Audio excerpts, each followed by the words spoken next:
Eluru judge అని నమ్మించి పెళ్లి చేసుకుని అధిక కట్నం కోసం వేధిస్తున్న వ్యక్తిని అరెస్టు చేసిన ఏలూరు మహిళా పోలీసులు.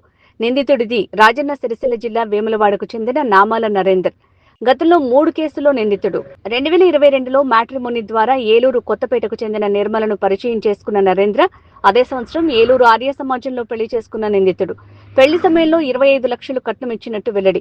పలువురి వద్ద ఉద్యోగాలు ఇప్పిస్తానని డబ్బులు వసూలు చేసిన నామాల నరేందర్ వందే భారత్ ట్రైన్లో విశాఖపట్నం పారిపోతుండగా అదుపులోకి తీసుకున్న ఏలూరు మహిళా పోలీసులు. మన కొత్తపేటకు చెందినటువంటి నామాల నిర్మల ఇలియాస్ సామంతుల నిర్మల అనే ఆవిడ ఇచ్చినటువంటి ఫిర్యాదు మేరకు మహిళా పోలీస్ స్టేషన్లో ఒక కేసు రిజిస్టర్ చేయడం జరిగింది.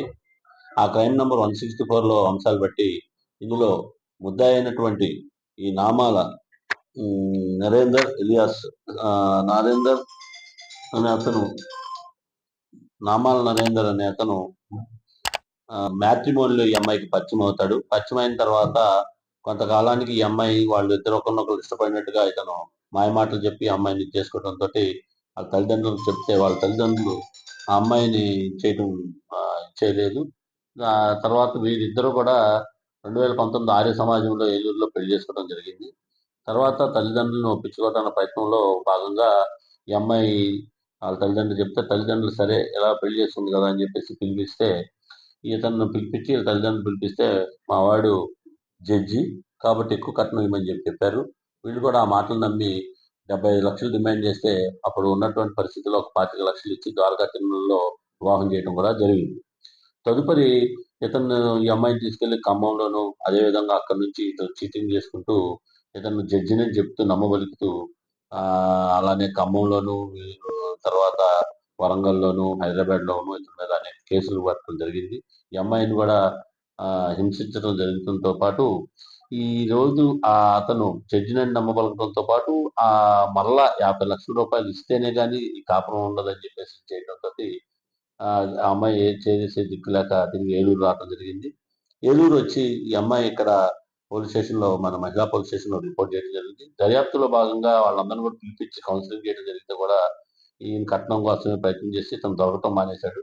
ఎందుకంటే ఇతను జడ్జిగా అందరిని నమ్మిస్తూ జడ్జిగా ఇతను కార్డులు చూపిస్తూ రైతులని అదేవిధంగా మ్యూటేషన్ చేయిస్తానని ఇలా అనేక కేసులు అతని మీద ఉన్నాయి. దాంతో ఇతను పోలీసులు పిలిచినా రాకపోవడం అతని తల్లిదండ్రులు వచ్చి సరైన సమాధానం చెప్పకపోవడం కూడా దాంతో దర్యాప్తులో భాగంగా ఇతను తప్పించుకొని తిరుగుతున్నాడు. దీని మీద ఈ రోజు వచ్చినటువంటి ఇన్ఫర్మేషన్ మీద మా మహిళా ఎస్ఐ కాంతిప్రియ గారు వాళ్ళ సిబ్బందితో వెళ్ళి ఇతను రైల్వే స్టేషన్ లో వైజాగ్ పారిపోతున్నాడు ఖమ్మం నుంచి. ఆ సమాచారం మేరకు ఇతను ఐడెంటిఫై చేసుకొని పట్టుకోవడం జరిగింది. ఇతను తీసుకొచ్చి అడిగితే ఇతను గతంలో ఉన్న కేసులు చెప్తూ ఈ అమ్మాయిని మోసం చేసే ఉద్దేశంతో అదేవిధంగా అమ్మాయిని కట్నం కోసం పెళ్లి చేసుకోవడం మాత్రమే వాస్తవం అని చెప్తున్నాడు. కాబట్టి అందరికీ మ్యాట్రిమోనీలో వచ్చినటువంటి సరైన బ్యాక్గ్రౌండ్ వెరిఫై లేకుండా చేసుకోవడంతో ఇట్లాంటి వ్యక్తులు నకిలీ జడ్జెస్ గా చలామణి అవుతూ అనేక రకాల నకిలీ జడ్జి అని అనేక రకాల మారు వేషాలతో మీరు గతంలో చూస్తుంటారు. ఇస్రోలో ఉద్యోగం అని చెప్పేసి ఇక్కడ మన భీమడోల అమ్మాయిని మోసం చేయడం జరిగింది. అదేవిధంగా ఇంకా గతంలో కూడా చాలా మంది కూడా ఇలానే మాయమాటలు మ్యాట్రిమోనీలో సరైన అడ్రస్ తెలుసుకోకపోవడం వల్ల కూడా ఇట్లాగా వివిధ రకాలైనటువంటి పెద్ద పెద్ద ఆఫీసర్ల పేర్లు చెప్పేసుకొని తిరుగుతా వాళ్ళు పెళ్లి చేసుకోవటం మోసం చేయడం వాళ్ళ దగ్గర డబ్బులు తీసుకోవడం బంగారం తీసుకోవడం పారిపోవడం జరిగింది. అదే కోవలో ఇతను కూడా ఈ విధంగా చేశాడు. దీంతో ఈ రోజు మన మహిళా ఎస్ఐ గారు వాళ్ళ సిబ్బంది చాలా సాహసోపేతంగా ఇతను అరెస్ట్ చేయడం జరిగింది. కాబట్టి మన ప్రజలందరూ ముఖ్యంగా అందరికీ మేము వినిపించేది ఏంటంటే మీరు ఏదైనా సరైనటువంటి ఈ మ్యాట్రిమోనీలోకి వెళ్ళినప్పుడు బ్యాక్గ్రౌండ్ వెరిఫికేషన్ చేసుకొని మాత్రమే మీరు వివాహం చేసుకోవడానికి వెళ్ళాలని ముఖ్యంగా కోరటం అవుతుంది.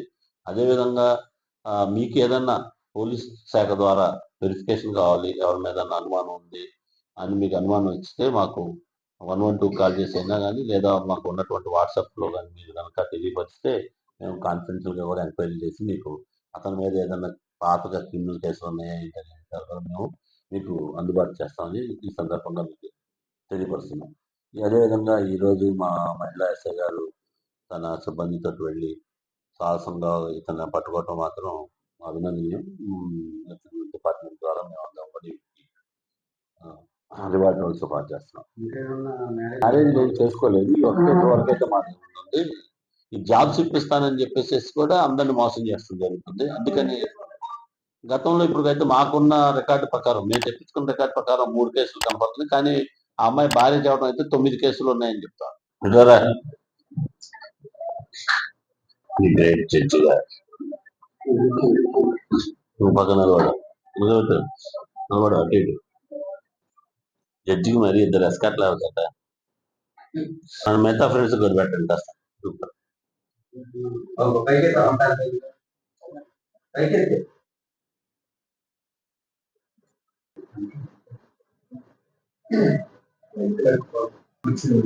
Okay done